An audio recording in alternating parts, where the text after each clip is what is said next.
Well, good morning, everyone. It's not really morning here, I know, but I'm still on Montana time, so I still got a half an hour. Bonjour, my name is Carrie Moran McCleary. I'm Little Shell, Chippewa, and we are from north central Montana.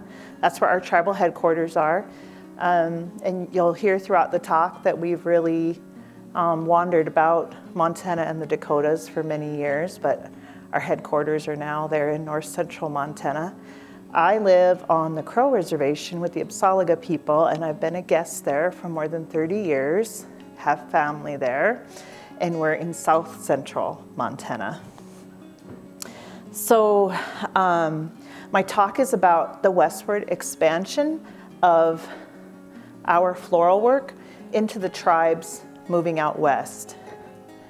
Originally, our florals were very abstract. They were really about shapes and some color, and we would have been working in quills. So I don't know if you've ever seen a porcupine quill, but they're kind of rounded, and we would flatten them between your teeth, and we were dyeing them with natural colors, and then working them onto buckskin or in weaving. And we were also weaving with different plants, and we could do abstract florals within that.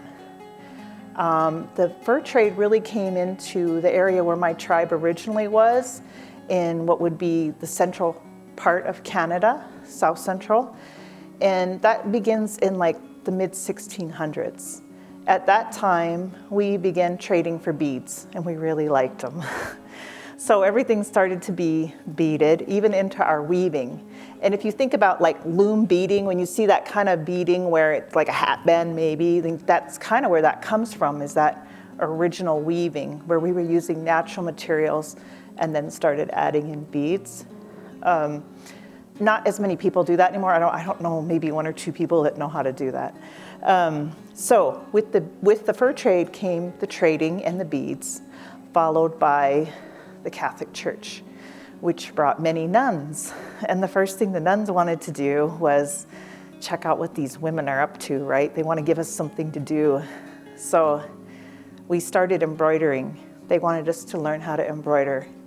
And they had silk embroidery thread, and they started bringing their designs that they had from Europe, from France mainly, but if you look at European designs like Czechoslovakia, you can even see that familiarity.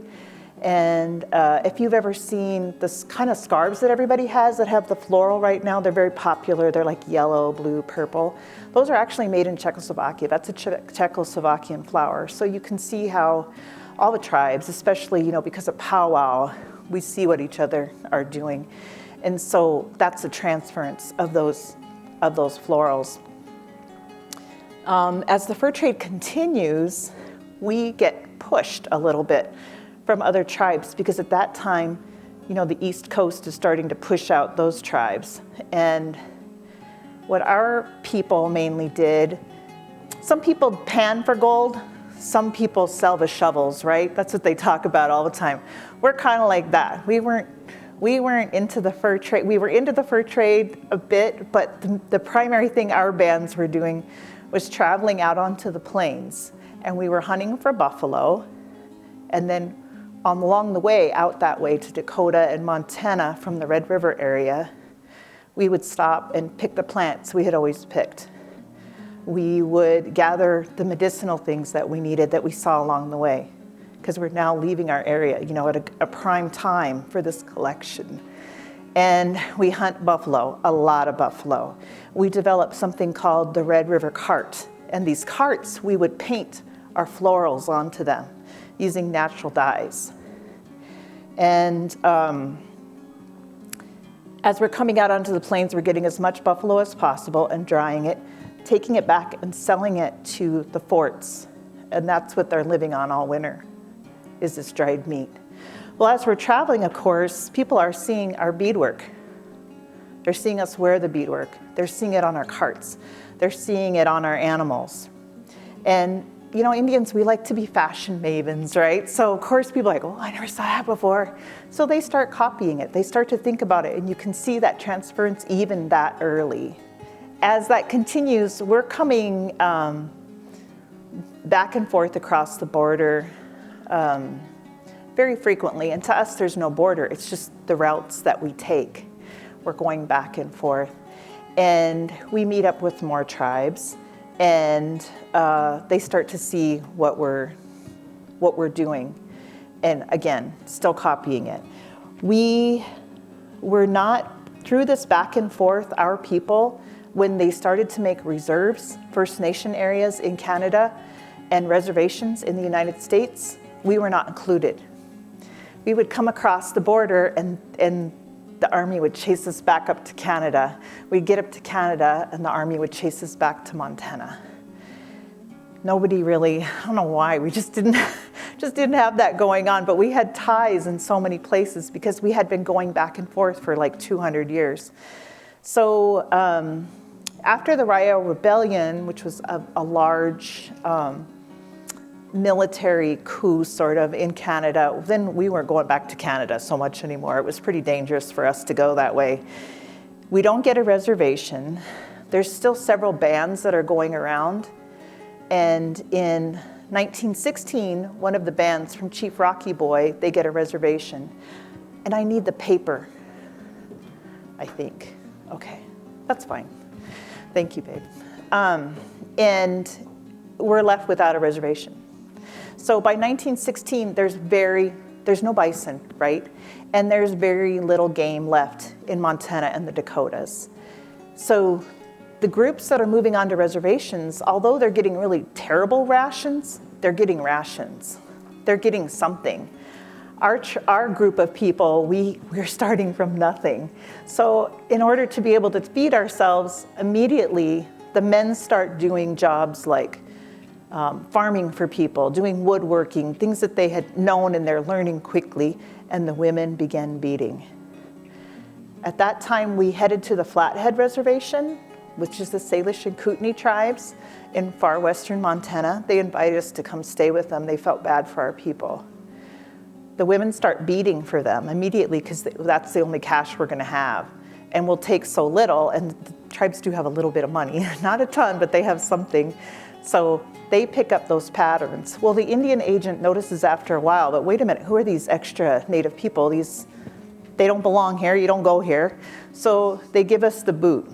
The Indian agent in Crow Agency hears about this, and he sort of casually mentions it to Chief Plentycoo in Crow. And he says, he gets word, I don't know how, not through the Indian agent, he gets word that Little Bear, which is another one of our bands, and his people are welcome to come to the Crow Reservation. So they stay there from 1920 forward. A lot of the bands are staying in an area close to where we were. So the family bands, there's some at the Fort Peck Reservation, which is Assiniboine people and Lakota people, and the Fort Belknap Reservation, which is also nearby, that is Anin people and Lakota people. And when they leave Crow, they leave behind relatives as well, so there's still some there. So the women keep staying there and beading and beading. I have a funny story about this being pushed back and forth across the border, which is how we end up without a reservation, how we really need a cash economy, which is to do the beading for other people. This is my bag that I brought for the my juried piece to the market, and it's what we would call a woman's work bag. So we put inside of it the things that we need to do our work. This is the bag, and this is a needle case. Has my Glover needles and regular needles.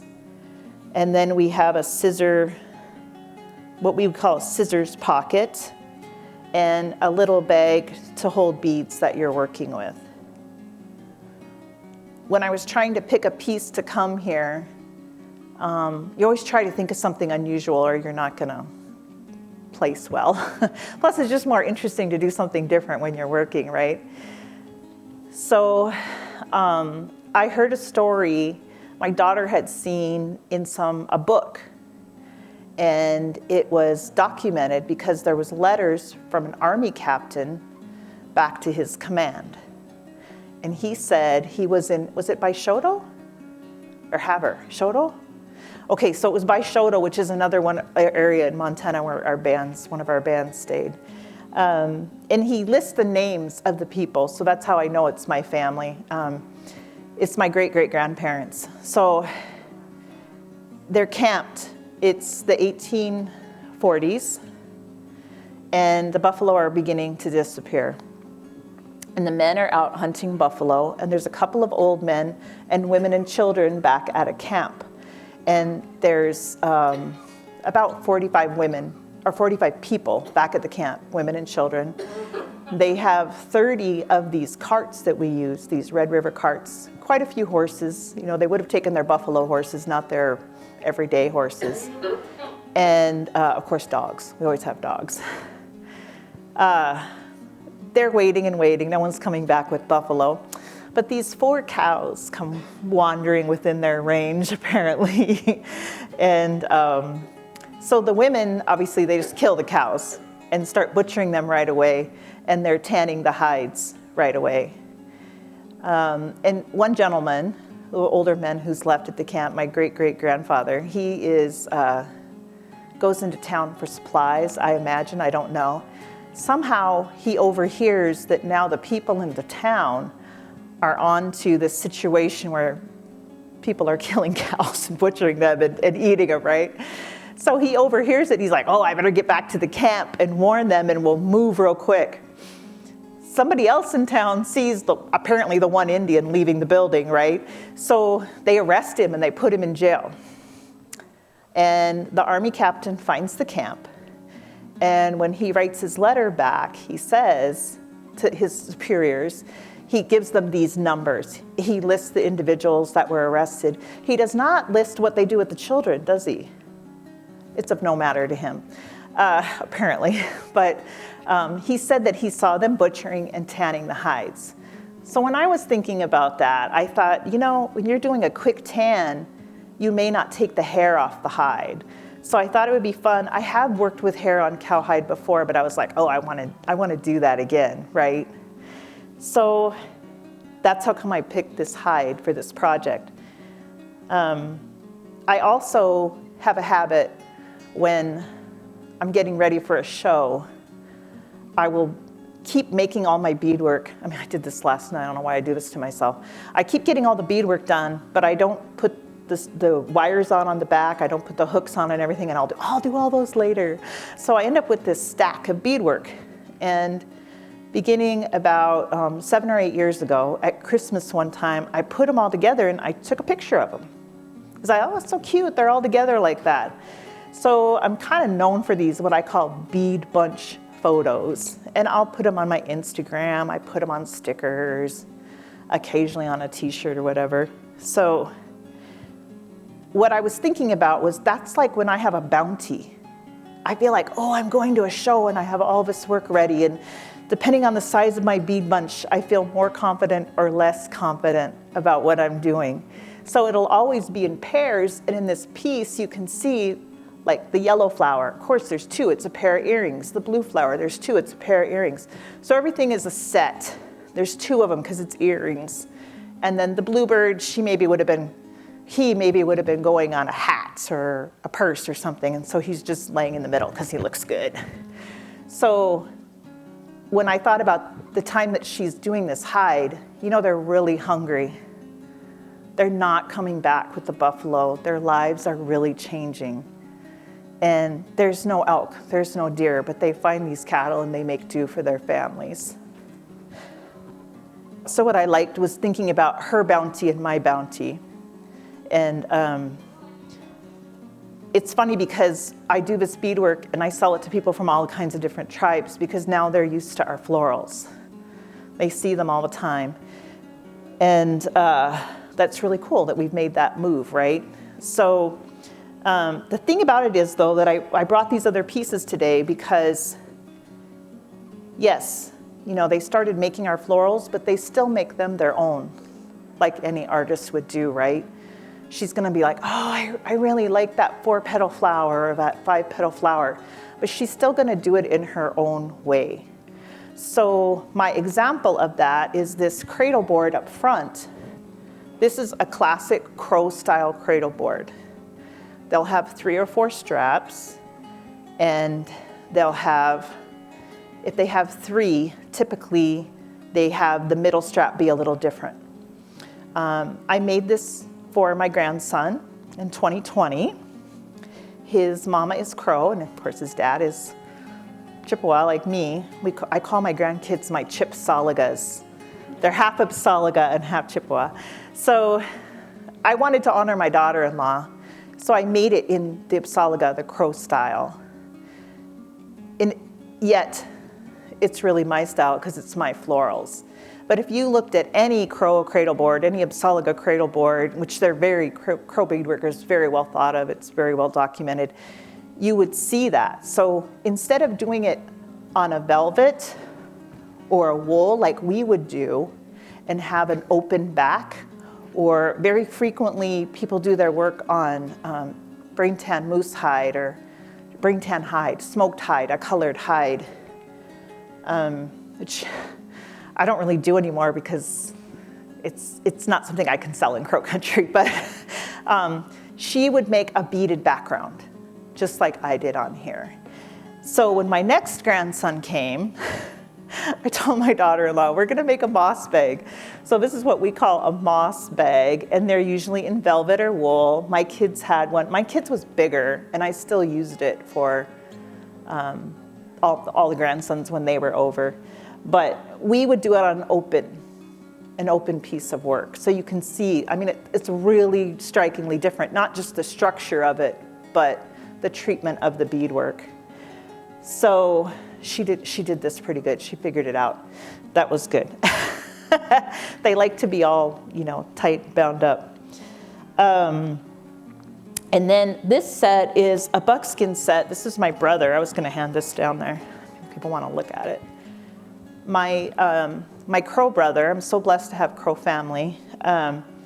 He is a veteran, and he's well thought of in our community. He was asked to lead the morning parades every day at Crow Fair 3 or 4 years ago. I don't remember when it was. It was a while ago. And what that entails, they kind of like it to be a veteran. And so he would get up every morning with the sunrise and pray for the whole camp. At Crow Fair, there'll be, 2,000 teepees, 10,000 people, right? So you pray for the whole camp, and then you lead the parade. And it's a pretty big deal. So he was like, sis, I need buckskins. I was like, oh my God, great. So we found out a little bit last minute, but Crows, they're like Indians, we're judgmental. We're checking you out at the powwow. We're gonna see how your outfit looks. So I was like, this has gotta look right. But I still used my flowers, and no one thought twice. They would tell you this was a crow flower, although it's not. And so this was his buckskin pants, and then this was his vest. It has his horse on the back. My brother has a relay team. My dad had a relay team, so we always have horses on everything. And our colors are yellow and green. So, after our bands were at Crow that many years, and the women were beading, and for pay, right? Then that's what happens. People start to think, oh, that's our pattern, and they start using it, which is fine. But they just start using it, and it's really from us. And so you kind of see how that moved west. We moved west, and the patterns moved west. This is a powwow crown that I did for my granddaughter, which had matching hair ties, which have disappeared, but I'm sure they'll arrive at some point. Same thing, this is one of our flowers, really one of our flowers, and people just think, they just think it's Crow, but it's not. Or they would say, oh, that's how we make them, right, no matter what the tribe is. And I also brought, thinking about how, moving west, how it's so accepted, all of our florals. These are other florals that I have. This one, I was teasing my brother. I didn't get paid for that set, so made fabric out of it, and I make scarves out of it. He said, oh, you had to get paid either way. I said, yeah, I need money, hey? And this is the granddaughter's crown. Yeah, and then this is just, I don't remember who bought this necklace, but I wanted another color, so it's just a pink scarf. But those are really mainstream now. So not only have we moved west, but we've moved into the mainstream. And the scarves, I actually sell more to non-native people, way more than I do native people. So, and here's some of our other florals that I do in these acrylics because they're real affordable. And again, I sell these more than I do beadwork to non-native people. And you know, we travel all over, we're selling all over, so you're affecting a lot of people and they may not know where that came from. So that's my story.